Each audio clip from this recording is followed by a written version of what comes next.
नमस्कार विद्यार्थी मित्रांनो, युरेका या ऑनलाईन लर्निंगसाठी असणाऱ्या चॅनलमध्ये आपणा सर्वांचं सहर्ष स्वागत आहे। आपण आज या ठिकाणी जे रिएक्शन स्टडी करणार आहोत त्या रिएक्शन्स म्हणजे displacement reactions and double displacement reactions. तर या जे रिएक्शन्स आहेत या आपण कॉम्बिनेशन आणि डिकम्पोजिशन रिएक्शन प्रमाणेच आपण त्याचा सायमल्टेनियसली स्टडी करणार आहोत।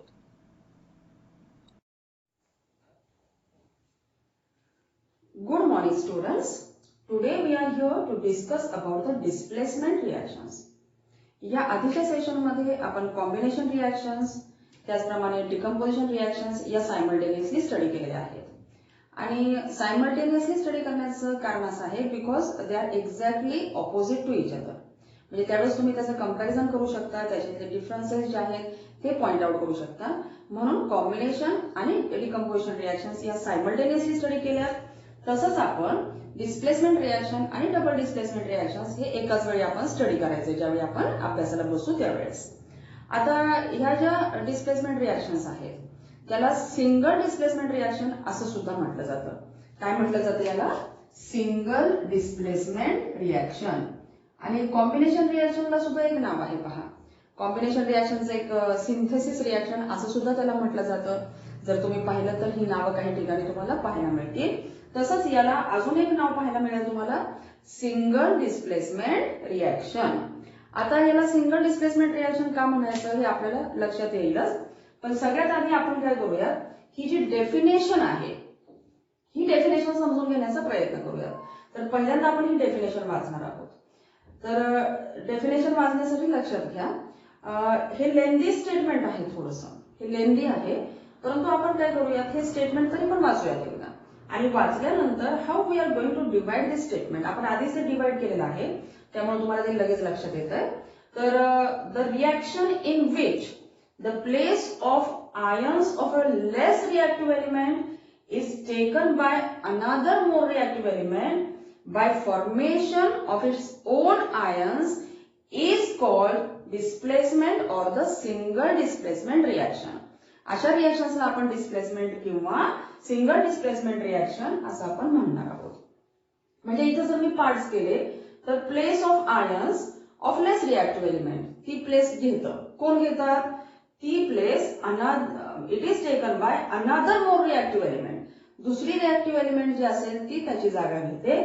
And formation of its own ions takes place. म्हणजे ह्या 3 पॉइंट्स मध्ये ह्याचं हे जे काही ह्याचं सेंटर आहे किंवा ह्याचा जो कोर आहे हा या 3 पॉइंट्स मध्ये आहे, हे आपण या ठिकाणी लक्षात घेऊयात। आता आपण ज्यावेळेस हे स्टडी करणार आहोत त्यावेळेस आपल्याला इथं आयन्स हा शब्द आलेला आहे, ठीक आहे। तिथे मी थोडंसं असं स्टार केलेलं आहे, लक्षात घ्या। त्यामुळे हा आयन्स हा शब्द आपल्याला थोडासा नीट समजून घेतला पाहिजे। तर त्याच्यासाठी मी इथं आता हे जे एक्झाम्पल आहे ते एक्झाम्पल घेणार आहे आणि ते एक्झाम्पल आहे कॉपर सल्फेट। कशाचं एक्झाम्पल आहे? Copper sulphate. आणि इथे आपण जे स्टडी करण्यासाठी जे एक्झाम्पल घेणार आहोत ते एक्झाम्पल पण कॉपर सल्फेटच घेणार आहोत। आता कॉपर सल्फेटला ब्ल्यू विट्रिऑल म्हणतात। कॉपर सल्फेटच्या ज्या प्रॉपर्टीज आहेत, अतिशय सगळ्या प्रॉपर्टीज आपण नाही स्टडी करणार, परंतु तो आयनिक कंपाऊंड आहे। मग आयनिक कंपाऊंडचं जे प्रॉपर्टी आहे किंवा आयनिक कंपाऊंडच्या प्रॉपर्टीज आपण ज्यावेळेस मेटलर्जी पार्ट स्टडी करणार आहोत त्याच्यामध्ये आपण डीप मध्ये स्टडी करणार आहोत। पण तरी सुद्धा इथे हे आयन्स कसे तयार होतात काय हे सांगणं महत्वाचं आहे, कारण याच्यामध्ये आपल्या टेक्स्टबुक मध्ये एक प्रोसेस आहे पहा, आणि त्या प्रोसेसला आपण काय म्हटलेलं आहे? डिझोल्युशन। म्हणजे ज्यावेळेस आपण कुठलाही सबस्टन्स डिझॉल्व्ह करतो, म्हणजे सोडियम क्लोराईड आपण डिझॉल्व्ह केला, त्याचप्रमाणे हायड्रोक्लोरिक ऍसिड जर आपण पाण्यामध्ये हळूहळू टाकलं, तर ह्या ज्या प्रोसेस आहेत ह्या प्रोसेसमध्ये ions are separated and this is the main result of dissolution process. म्हणजे डिझॉल्व्ह कुठलाही सबस्टन्स झाला की आयन्सचं सेपरेशन होतं, हे या ठिकाणी लक्षात घ्यायचं। म्हणजे आता या ठिकाणी हे कॉपर सल्फेट हा आयनिक कंपाऊंड आहे, तो क्रिस्टलाइन आहे, आणि crystalline compounds they are water soluble compounds, हे पण इथे लक्षात घ्यायचं आहे। क्रिस्टलाइन कंपाऊंड्स असतील तर ते कसे आहेत? ते वॉटर सोल्युबल आहेत। मग copper sulphate it undergoes dissolution, आणि या ठिकाणी ऍक्वियस म्हणजे पाण्यामध्ये ते डिझॉल्व्ह होतात, वॉटरमध्ये डिझॉल्व्ह होतात, आणि आयनिक कंपाऊंड डिझॉल्व्ह झाल्यानंतर अशा प्रकारचे सेपरेटली रॅडिकल्स आपल्याला मिळतात Cu2 प्लस ॲक्वियस आणि SO4 मायनस 2 ॲक्वियस हे रॅडिकल्स आपल्याला या ठिकाणी मिळतात. मग आता हे रॅडिकल्स मिळाल्यानंतर ही जी प्रोसेस आहे याला आपण डिसोल्युशन म्हणतो. म्हणजे आयनिक कंपाऊंड्स ही प्रॉपर्टीज आहे की ionic compounds they are water soluble, they are crystalline. जे जे कंपाऊंड्स क्रिस्टलाइन आहेत ते वॉटर सोल्युबल असतात आणि हे आपल्याला आहे पुढे. म्हणजे लक्षात घ्या कुठलीही गोष्ट अशी नाहीये की आपण पुस्तकाच्या बाहेर जाऊन सांगतोय. म्हणजे लक्षात घ्यायचंय की वॉटरच्या ज्या प्रॉपर्टीज आहेत म्हणजे अनेक गोष्टी आहेत त्याच्याशी रिलेटेड. डिसोसिएशन आहे, आयनायझेशन आहे, हायड्रेशन एनर्जी ऑफ वॉटर आहे, ह्या आपण सांगत नाहीयेत तुम्हाला. आपण फक्त तुम्हाला काय सांगते की आयन्स हे सेपरेट होतात एवढं तरी तुम्ही समजून घेतलंच पाहिजे. ठीक आहे. मग copper 2 plus in the aqueous form, SO4 minus 2 in the aqueous form. आणि हे झाल्यानंतर आपल्याला अशा पद्धतीने आयन्स मिळणार आहेत ॲक्वियस सोल्युशन मध्ये. मग ॲक्वियस सोल्युशन काय घ्यायचंय? नेहमी प्रश्न विचारत अभ्यास करा. माझं नेहमीच हे सांगणं आहे की aqueous solution why we are going to take this aqueous solution. तर आपण ॲक्वियस सोल्युशन घेण्यामागचं कारण असं आहे कारण ज्यावेळेस आपण वॉटर घेतोय, water is used as a solvent in this case. So the main property of water is that it is a neutral compound. म्हणजे न्यूट्रल आहे तो. वॉटर हा असा कंपाऊंड आहे की तो न्यूट्रल आहे, तो कोणाशीही रिॲक्ट होणार नाही. ओके, ही पहिली गोष्ट. आणि दुसरी गोष्ट it is acting as a universal solvent. काय आहे वॉटर? युनिव्हर्सल सॉल्व्हंट आहे. हे पण महत्वाचं आहे. आणि म्हणून अनेक केमिकल रिॲक्शन्स मध्ये water is used as a medium, water is used as a solvent for many different types of chemical reactions. वॉटरच का यूज करायचंय? कारण वॉटर हा न्यूट्रल आहे and it is dissolving many substances. साध्या साध्या गोष्टी असतात, माहीत असतात आपल्याला, पण आपण त्याकडे एवढं लक्ष देत नाही. ओके, आता हा कॉपर सल्फेट ज्यावेळेस तो ॲक्वियस फॉर्म मध्ये आपण घेणार आहे, आपण वॉटर घेणार आहे. कारण वॉटर हा म्हणजे आपल्याला जर कुठल्याही रिॲक्शन्स करायच्या असतील तर should be a contact between the different molecules, different components of the molecules. त्यांच्यामध्ये कॉन्टॅक्ट यायला पाहिजे, त्यांच्यामध्ये इलेक्ट्रॉन्सचं शेअरिंग ऑफ इलेक्ट्रॉन्स किंवा loss and gain of electrons हे सगळं व्हायला पाहिजे. आणि ह्याच्यासाठी कुठल्या तरी मीडियमची गरज आहे. आणि वॉटर हे कॉमनली आपण वेगवेगळ्या रिॲक्शनसाठी मीडियम म्हणून ते यूज करतो. मग आता इथे दाखवताना आपण कसं दाखवणार पहा. Cu SO4 ठीक आहे, ॲक्वियस. मग आता लक्षात येईल ॲक्वियस काय घ्यायचं आपल्याला. ओके, ॲक्वियस म्हणजे solution of a substance in water, it is called as aqueous solution. लिहिताना इथं लिहायचं आहे खाली AQ असं लिहायचं आहे. आणि प्लस आपण नंतर लिहिणार आहे पुढचा पार्ट. आता मी तिन्ही रिॲक्शन्स जे आहेत त्या तिन्ही रिॲक्शन्स मी कॉपर सल्फेटशीच घेणार आहे, हे लक्षात घ्यायचं आहे. म्हणजे पुढची रिॲक्शन पण मी कशाशी घेतलेली आहे? Copper sulphate. एक रिॲक्टंट माझा फिक्स आहे आणि तो रिॲक्टंट म्हणजे कोणता आहे? Copper sulphate. परत इथे काय आहे? CuSO4 आणि इथे काय आहे? ॲक्वियस म्हणजे copper sulphate. I am taking it in the aqueous form. आणि ॲक्वियस फॉर्म मध्ये याच्यासाठी because we are obtaining the ions and in this case the ions of copper they are displaced by the another element which is more reactive. हे आपण इथे लक्षात घेऊया. मग आता इथे जे एलिमेंट्स आपण घेणार आहोत ते पण खूप महत्वाचे आहेत. आणि कॉपर हा जो आहे त्याचं जे कॅरेक्टर आहे ते नीट लक्षात घ्या, त्याची पोझिशन लक्षात घ्या. कॉपर हा नोबेल मेटल्स मध्ये आहे. कॉपर, सिल्वर, गोल्ड हे जे आहेत ते नोबेल मेटल्स आहेत. पिरियडिक टेबल मध्ये यांची जर पोझिशन बघितली तर these are the noble metals.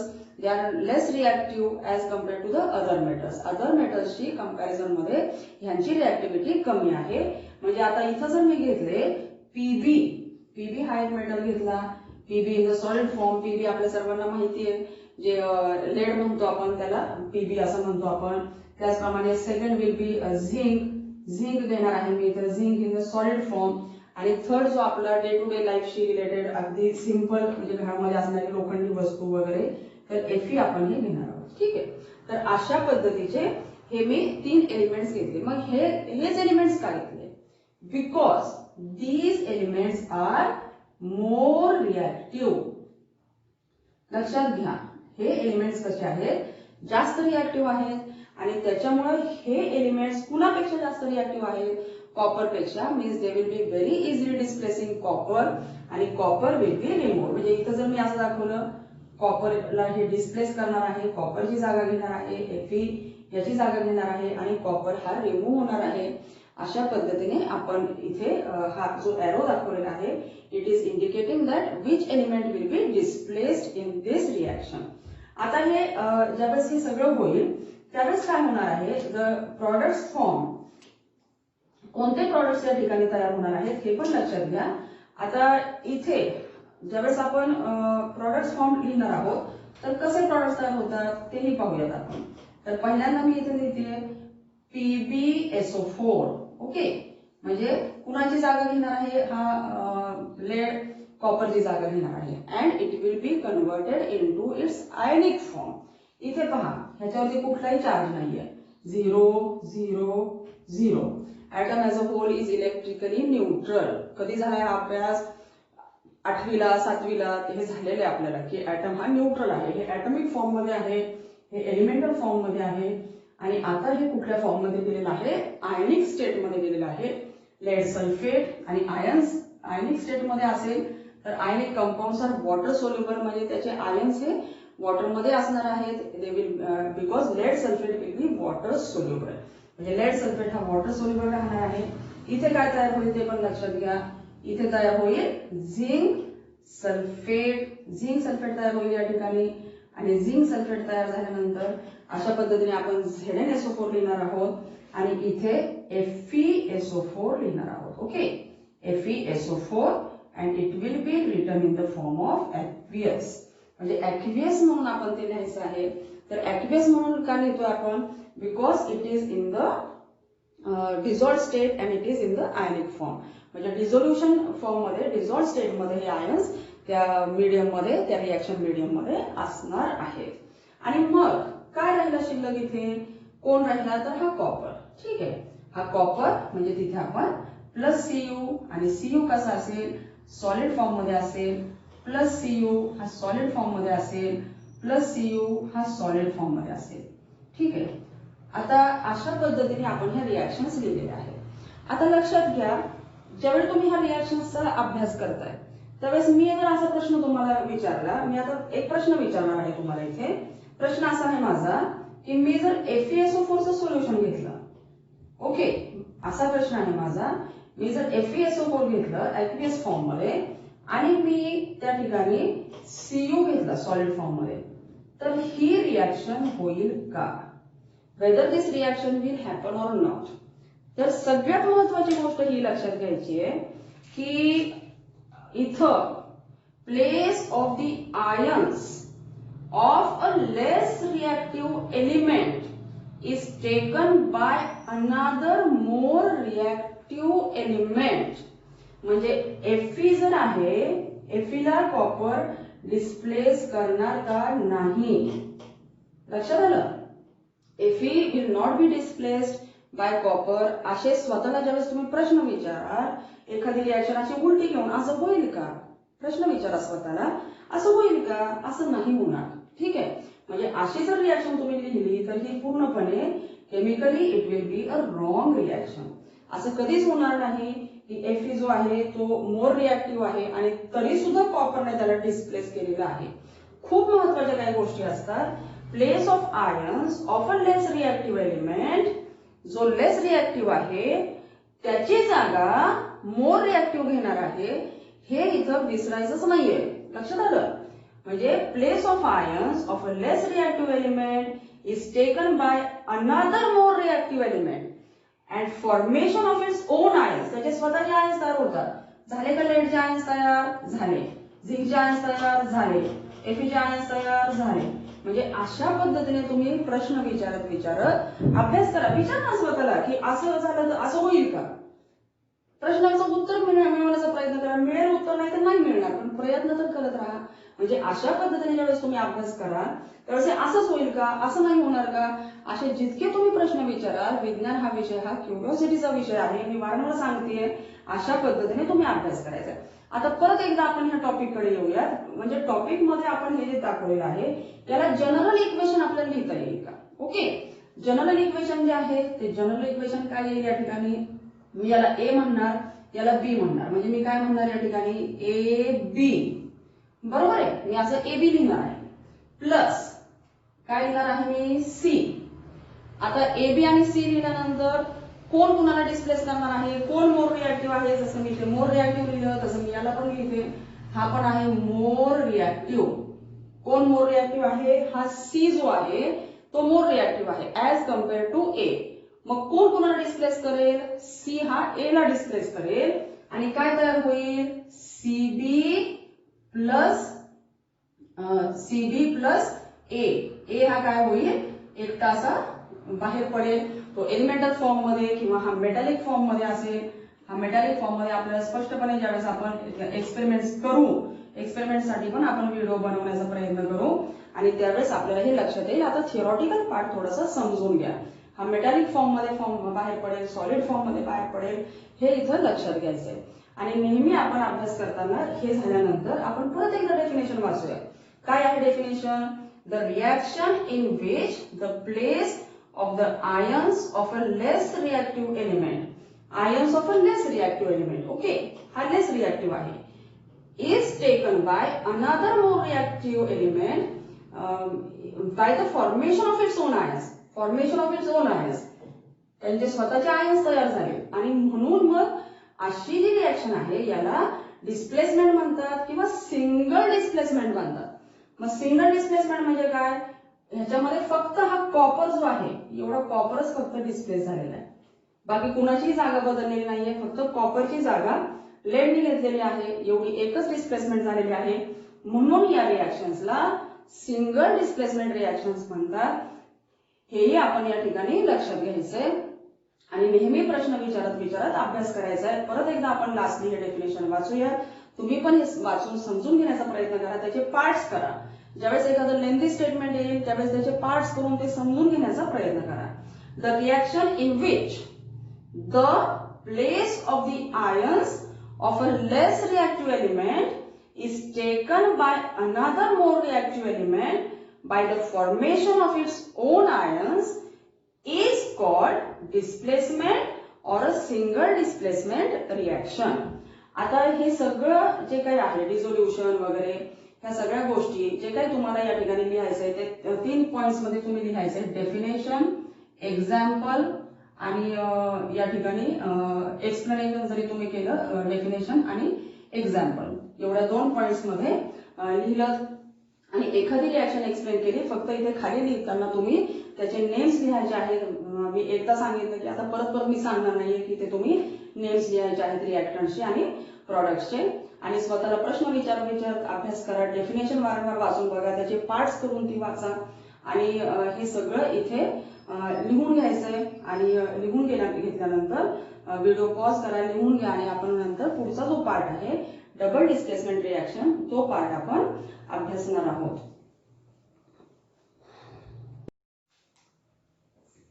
आता आपण या ठिकाणी ज्या रिएक्शन डिस्कस करणार आहोत त्या रिएक्शन्स म्हणजे डबल डिस्प्लेसमेंट रिएक्शन्स. ज्या पद्धतीने आपण अभ्यास करतो तो अभ्यास नीट लक्षात घ्यायचा आहे. ज्यावेळेस आपण अभ्यास करणार आहोत त्यावेळेस सिंगल डिस्प्लेसमेंट रिएक्शन आणि डबल डिस्प्लेसमेंट रिएक्शन्स या सायमल्टेनियसली एका वेळी स्टडी करायचे आहेत. म्हणजे त्याच्यामधला कंपॅरेटिव्ह पार्ट, त्याच्यानंतर डिफरन्सेस जे आहेत ते आपल्याला लक्षात येतात. तर पहिल्यांदा आपण हे डेफिनेशनचे जे स्टेटमेंट आहे ते स्टेटमेंट आपण वाचणार आहोत. आणि लक्षात घ्या की हे स्टेटमेंट जे आहे ते पहिल्या स्टेटमेंटपेक्षा खूप सिंपल आहे. त्यामुळे हे आपल्याला एक्सप्लेनेशनसाठी किंवा आपल्याला समजून घेण्यासाठी फारसा वेळ लागणार नाही. तर हे जे स्टेटमेंट आहे ते काय आहे पहा. The reactions in which ions are exchange to form a precipitate such reactions are called as double displacement reactions. असं या ठिकाणी आपल्याला आपण लिहिलेलं आहे. ठीक आहे. So this is the statement from your text book. आपल्या टेक्स्ट बुक मध्ये हे स्टेटमेंट आहे. आता याच्यासाठी आपण हे स्टेटमेंट सगळ्यात महत्वाचा पार्ट ह्याच्यामध्ये जो आहे तो आयन्स आहे. म्हणजे लक्षात घ्या आयन्स आर एक्सचेंज हा पार्ट थोडासा फोकस करूयात आपण. मग आयन्स आर एक्सचेंज म्हणजे काय की जे आयनिक कंपाऊंड्स असतात त्यांच्यामध्ये आयन्स असतात आणि त्यांच्यामध्ये एक्सचेंज प्रोसेस होते हे या ठिकाणी लक्षात घ्यायचंय. आणि कुठलीही एक्सचेंज प्रोसेस या ठिकाणी होण्यासाठी त्या आयन्सला आपल्याला डिझोल्युशन करावं लागेल, त्या आयनिक कंपाऊंड्सचं त्यांना डिझॉल्व्ह करावं लागेल आणि मग त्या आयन्सचं सेपरेशन होईल. And such type of solutions in which the ions are separated, these solutions are readily available for the reaction, and the ions they can move from one place to another, and thus the exchange of ions to form a precipitate, it is possible by means of that medium, and the medium of reaction is water. And I have already explained that water is a neutral compound, and it also acts as a universal solvent. म्हणजे अनेक प्रकारच्या reactions या वॉटरमुळे होतात, कारण हे ions they are free to move when they are dissolved in water, and such a solution is called as the aqueous solution. हे आपण या ठिकाणी लक्षात द्यायचं आहे. मग आपण इथे आयनिक कंपाऊंड्स तर असायला पाहिजे, कारण एक्सचेंज ऑफ आयन्स आपण दिलेला आहे, आणि प्रेसिपिटेट कसे तयार होतात याचं आपण इथे डिस्कशन करणार आहोत. तर पहिली जी रिएक्शन आहे ती आपण जर घेतली तर बेरियम क्लोराइड. ओके, तर barium chloride in the aqueous, it is in the aqueous form and it reacts with sulfuric acid. Barium chloride ची सल्फ्युरिक ऍसिड बरोबर रिएक्शन होते आणि अशा पद्धतीने H2SO4 तो पण आपण काही कॉन्सन्ट्रेटेड फॉर्म मध्ये घेणार नाहीये, it will be taken in the form in the aqueous form. अशा पद्धतीने हे आपण रिएक्शन घेणार आहोत. म्हणजे हे दोन रिएक्टन्ट्स आहेत. ठीक आहे. Afterwards we are going to study about the products. त्याचप्रमाणे दुसरी जी रिएक्शन आहे बेरियम क्लोराइड ची, barium chloride again in the aqueous form, it reacts with zinc sulphate. दुसरा जो आयनिक कंपाऊंड आहे तो कोणता आहे, झिंक सल्फेट. आता हे तुम्हाला आपण रॅडिकल्सचा आपण स्टडी ज्यावेळेस केला त्यावेळेस आपण सांगितलेलं तुम्हाला, हे तुम्हाला -2 +2 -1 +2 हे जे चार्जेस आहेत त्या रॅडिकलवरचे किंवा त्यांची व्हॅलन्सी, ज्या एलिमेंटची व्हॅलन्सी जी आहे ती आपल्याला माहित असली पाहिजे, हे या ठिकाणी लक्षात घ्या. म्हणजे barium chloride plus zinc sulphate हा दुसरा पार्ट झाला.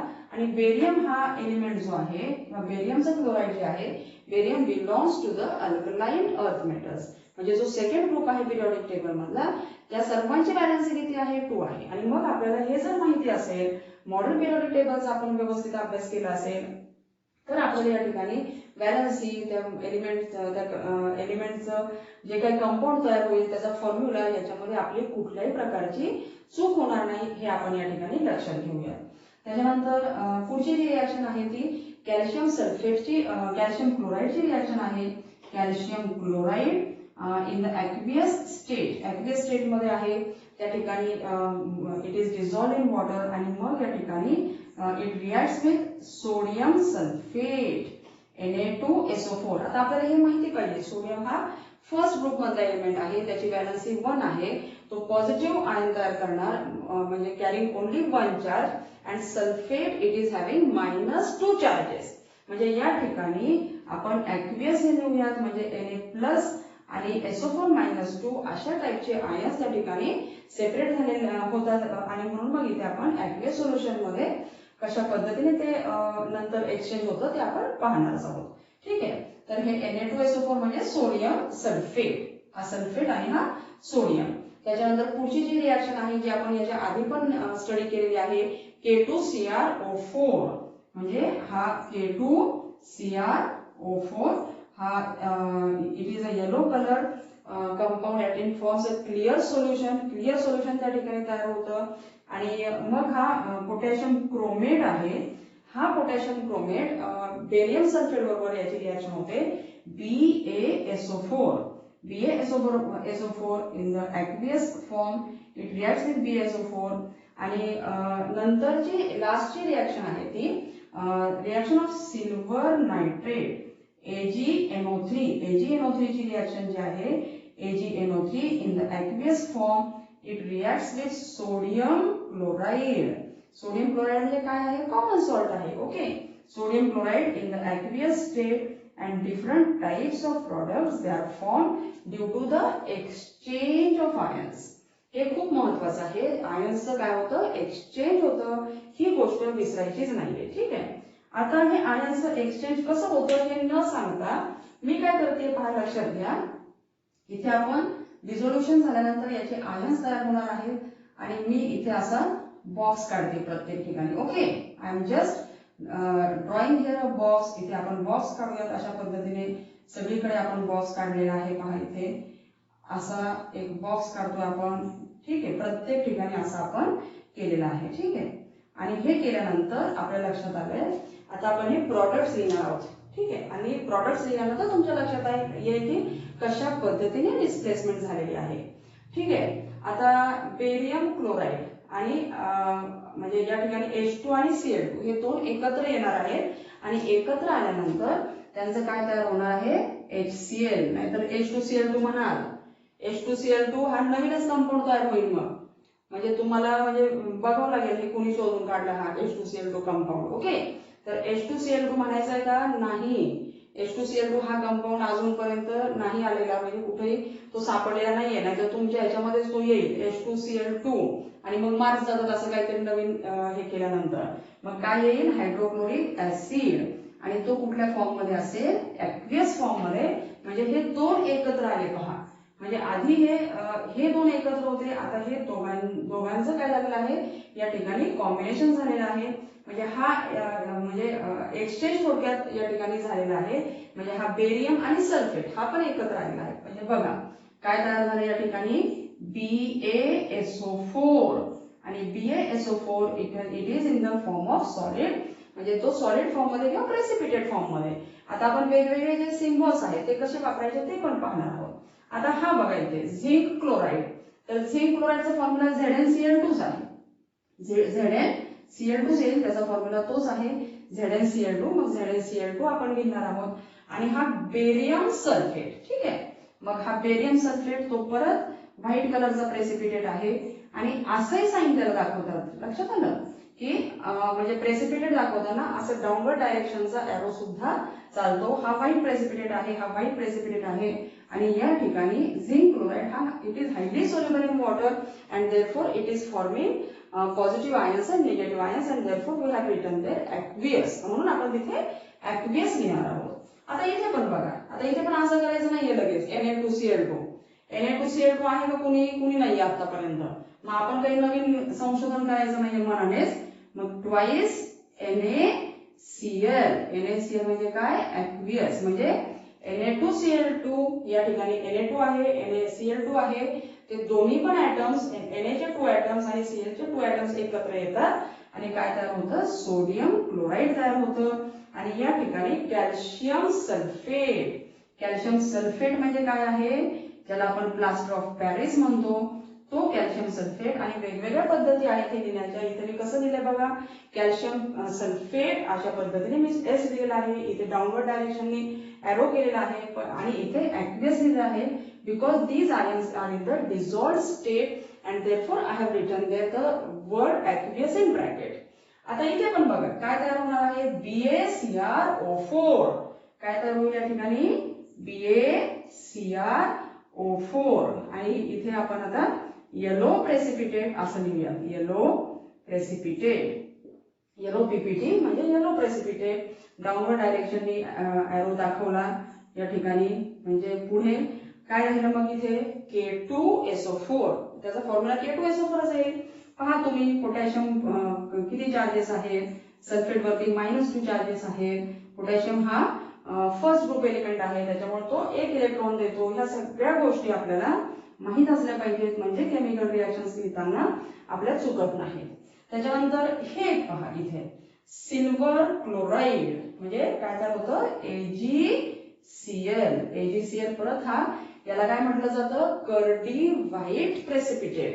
म्हणजे दह्यासारखा हा प्रेसिपिटेट तयार होतो, म्हणून याला काय म्हणतात, कर्डी व्हाईट प्रेसिपिटेट असं त्याला म्हणतात. Curdy white precipitate is form. परत आपण डाऊनवर्ड डायरेक्शनने एरो दाखवू, म्हणजे वेगवेगळ्या पद्धतीने आपण हे लिहू शकतो. डाऊनवर्ड डायरेक्शनने एरो किंवा ब्रॅकेटमध्ये S पण लिहू शकतो. आणि मग प्लस आपण काय करणार आहोत या ठिकाणी, NaNO3 म्हणजे NaNO3 हा जो आहे तो परत कुठल्या फॉर्म मध्ये राहणार आहे, ऍक्वियस फॉर्म मध्ये राहणार आहे. हे आपण या ठिकाणी लक्षात घ्यायचं आहे. आता आपण डबल डिस्प्लेसमेंट रिएक्शन एकच प्रकार आहे आणि या एकाच प्रकारासाठी आपण इथे वेगवेगळ्या 5 रिएक्शन्स घेतलेल्या आहेत. आता ह्या 5 रिॲक्शन्स घेतल्यानंतर आपल्या लक्षात आलंय की कशा पद्धतीने हे आयन्सची पोझिशन जी आहे ती एक्सचेंज झालेली आहे. म्हणजे हा आयन BaSO4 इकडे गेलेला आहे आणि हा Cl इकडे गेलेला आहे. म्हणजे at a time 2 different ions they are changing their position. म्हणजे हा सल्फेट इकडे जातोय पहा, परत एकदा लक्षात घ्या, हा जो सल्फेट आहे हा सल्फेट इकडे बेरियमच्या शेजारी जातोय आणि हा क्लोरीन जो आहे तो हायड्रोजनच्या शेजारी जातोय.